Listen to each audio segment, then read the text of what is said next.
Assalamualaikum warahmatullahi wabarakatuh. Halo, perkenalkan nama saya Evi Rizkianim 01. Saya di sini akan menjawab dari beberapa pertanyaan tugas UTS mata kuliah penyusunan kontrak bisnis syariah yang diampu oleh Bapak Labib Nubahai MSI. Langsung saja kita masuk kepada pertanyaan pertama, yaitu sebagai seorang kontrak drafter, hal apa saja yang perlu diperhatikan dalam menyusun sebuah kontrak, terlebih yaitu kontrak syariah?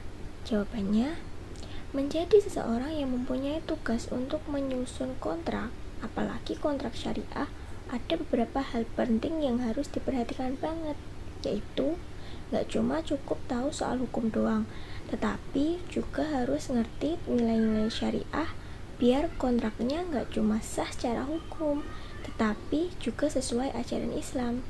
Yang pertama yaitu niat dan tujuan dari kontrak harus jelas dan halal. Jangan sampai ada unsur yang dilarang, yaitu seperti riba, gharar, atau judi. Terus pihak-pihak yang terlibat juga harus udah balik, berakal, dan sadar penuh sama isi kontraknya. Yang kedua yaitu isi kontraknya harus transparan. Semua poin-poin penting kayak hak dan kewajiban masing-masing pihak, jumlah pembayaran, jangka waktu, sanksi kalau ada yang melanggar, itu semua harus ditulis dengan jelas. Jangan ada yang ditutup-tutupi biar nggak ada yang merasa dirugikan. Yang ketiga, bahasa yang dipakai harus gampang dimengerti semua pihak. Jangan pakai istilah yang ribet atau ambigu. Dan jangan lupa kalau bisa disertakan juga klausul penyelesaian sengketanya. Misalnya, kalau ada masalah mau diselesaikan lewat mediasi dulu atau gimana. Intinya, menyusun kontrak syariah itu bukan cuma soal legalitas saja, tetapi juga soal etika dan tanggung jawab. Jadi harus benar-benar hati-hati dan ngerti dua-duanya, yaitu hukum positif dan hukum syariah. Contohnya, ketika kamu lagi menyusun kontrak kerjasama antara dua pihak untuk usaha makanan halal. Nah, sebagai kontrak drafter, kamu harus pastiin dulu kalau usaha itu tidak ada unsur yang dilarang dalam Islam, seperti misalnya menjual makanan haram atau memberikan bunga pinjaman, yaitu riba. Dalam kontrak, kamu bisa memasukkan poin-poin seperti 1. Jenis usaha dan produknya harus jelas kalau usaha ini bergerak di bidang makanan halal dan bahan-bahannya juga dijamin halal semua. Yang kedua, pembagian keuntungan. Semisal pakai sistem bagi hasil, yaitu seperti mudharabah atau musyarakah, bukan sistem bunga. Yang ketiga, tanggung jawab masing-masing pihak. Siapa yang mengelola usaha, siapa yang modal, dan gimana cara kerja sama kedua belah pihak. Yang keempat, penyelesaian masalah. Kalau ada konflik, bisa diselesaikan lewat musyawarah terlebih dahulu. Kalau nggak bisa, baru dibawa ke pihak ketiga, yaitu arbitrase syariah. Pertanyaan kedua yaitu langkah-langkah strategis apa yang seharusnya Anda ambil dalam kapasitas sebagai kontrak drafter untuk merespon permasalahan yang ada di soal. Nah, jawabannya, kalau ada masalah seperti di soal, di mana para pihak ribut soal tafsir salah satu klausul kontrak, sebagai drafter, kamu gak bisa hanya tinggal diam. Kamu harus turun tangan buat bantu lurusin semuanya, biar masalahnya gak semakin ribet.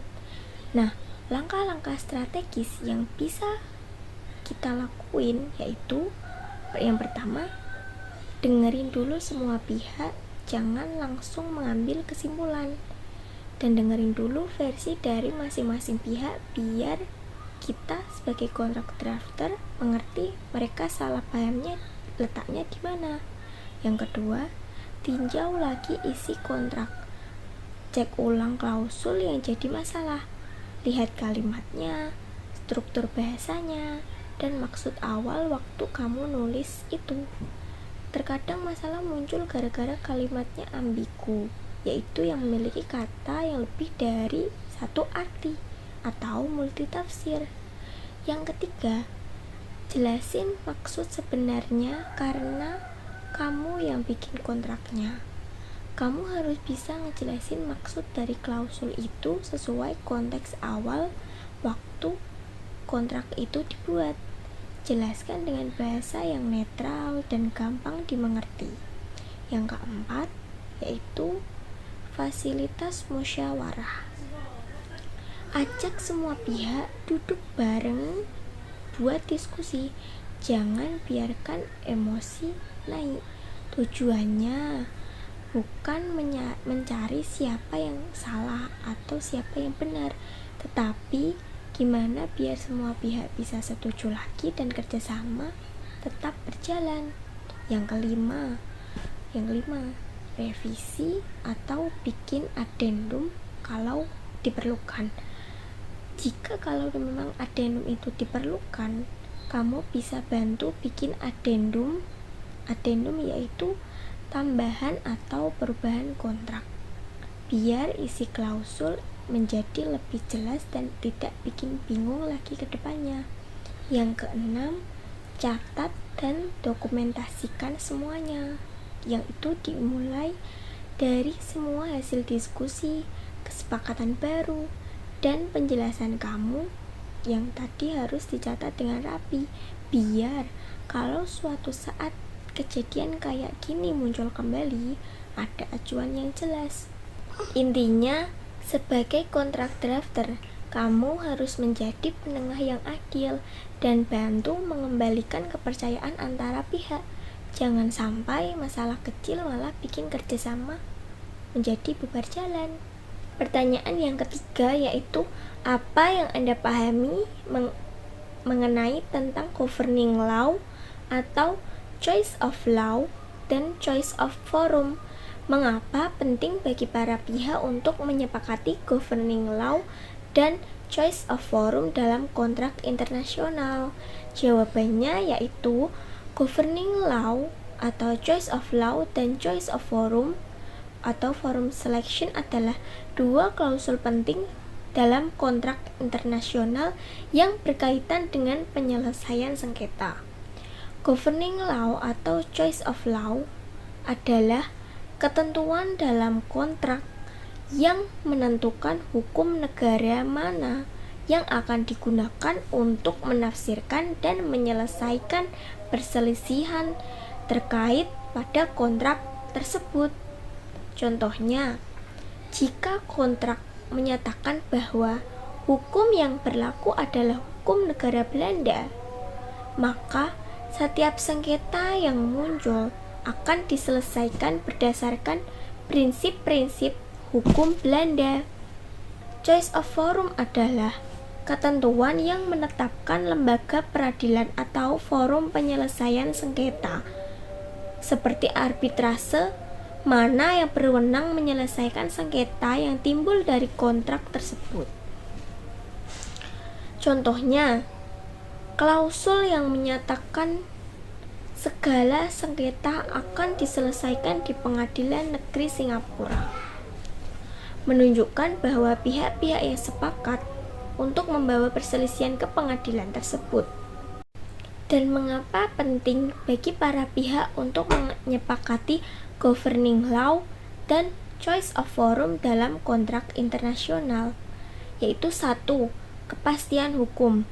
Menentukan governing law untuk memberikan kepastian bagi para pihak mengenai aturan hukum yang berlaku, sehingga meminimalkan interpretasi ganda terhadap isi kontrak.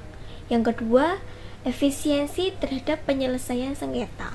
Choice of forum membantu mempercepat proses penyelesaian sengketa karena para pihak telah menyepakati sejak awal lembaga yang berwenang. Yang ketiga, menghindari konflik yurisdiksi. Dalam kontrak lintas negara, tidak menentukan hal ini bisa menyebabkan perselisihan tentang di mana sengketa yang seharusnya diselesaikan dan hukum apa yang berlaku. Yang keempat, penghematan biaya dan waktu. Dengan memilih hukum dan forum yang dikenal atau netral, para pihak dapat menghindari litigasi yang panjang dan mahal di yurisdiksi yang asing atau tidak adil bagi salah satu pihak. Yang kelima, strategi komersial. Pemilihan hukum dan forum bisa menjadi bagian dari negosiasi bisnis untuk menjaga posisi tawar dan hubungan yang jangka panjang. Sekian jawaban dari saya dan semoga mudah dipahami. Wassalamualaikum warahmatullahi wabarakatuh. Bye bye.